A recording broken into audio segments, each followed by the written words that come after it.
People, balik lagi nih di segmen Seniman dan Politik. Masih sama gua, Rio. Dan gue Ferdi. Nah, kali ini kita bakal ngebahas salah satu seniman yang cukup berpengaruh di abad ke-20. Ya. Dan beliau ini juga sebagai salah satu penggagas aliran seni pop art. Yap, siapakah dia? Siapakah dia? My name is Andy Warhol, and I just finished eating a hamburger. Nah, beliau adalah Mr. Andy Warhol. Nah, teman-teman Pinball ini juga pasti udah nggak asing kan dengan nama Mr. Warhol ini. Nah, seperti biasa, kita bakal ngebahas nggak dari sisi seninya aja, tapi sisi politiknya juga bakal kita bahas. Yap. Emang mantep banget dah pokoknya Mr. Warhol. Langsung aja kali ya kita. Kuy.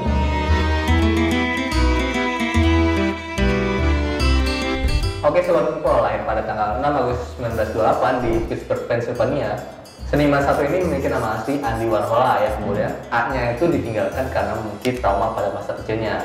Nah, anak dari Andreas Warhol dan Julia Zawacki ini memiliki tanggal lahir yang sama dengan jatuhnya bom atom di Hiroshima.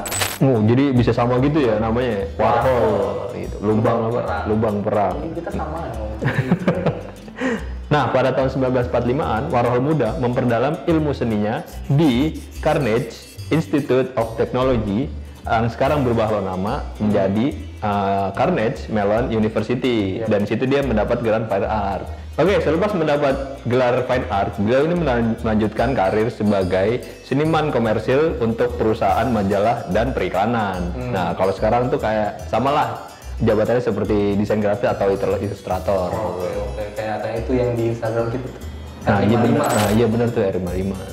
Lalu lanjut ke pada tahun 1960, beliau ini mulai merambah ke dunia seni lukis yang dimana dia menggunakan tekniknya yang terkenal yaitu pop art. Pada masa-masa tersebut juga itu merupakan puncak dari karirnya, masa kejayaannya lah. Nah benar tuh. Nah terus gaya seni Mr. Warhol ini selalu mengedepankan proses mekanik dan periklanan produk untuk komersil.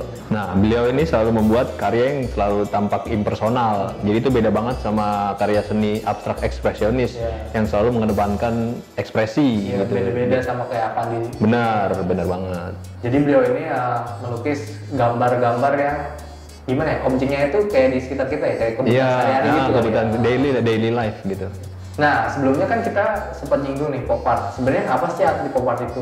Oke Sobat Pinball, jadi sekilasnya tentang aliran pop art.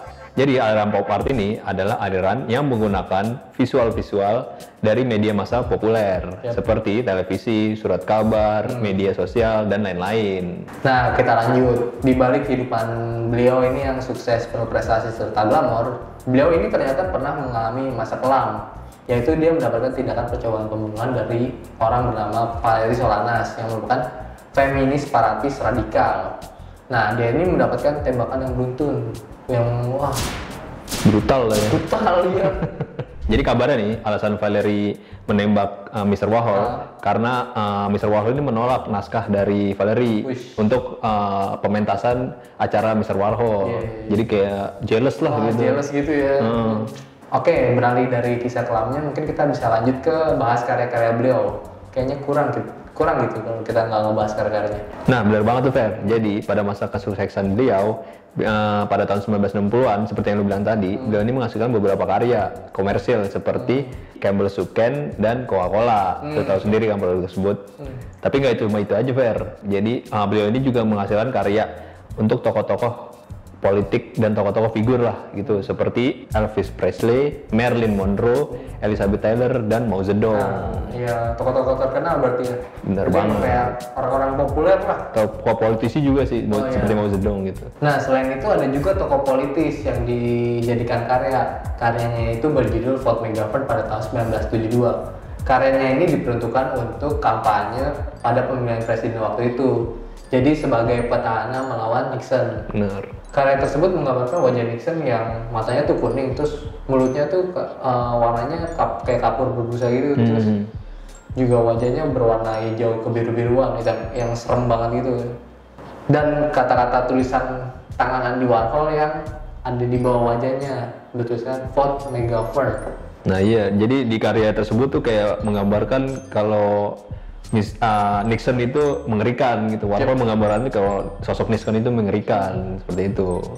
emang cukup politis juga sih berarti. Terus kabarnya tuh karyanya yang tokoh terkenal dan tokoh politik itu cuma sebagai pesanan doang. Yang contohnya Ford Megaphone itu cuma pesanan doang. Terus jadi fokus artisnya itu nggak lebih dari karyanya yang Campbell dan sebagainya, cuma sebatas produksi massal dan replikasi serta iklan gitu. Nah benar banget, jadi kayak produk dagangan lah gitu ya. Emang dia bisnismen juga. Nah benar. Oke, kita lanjut nih.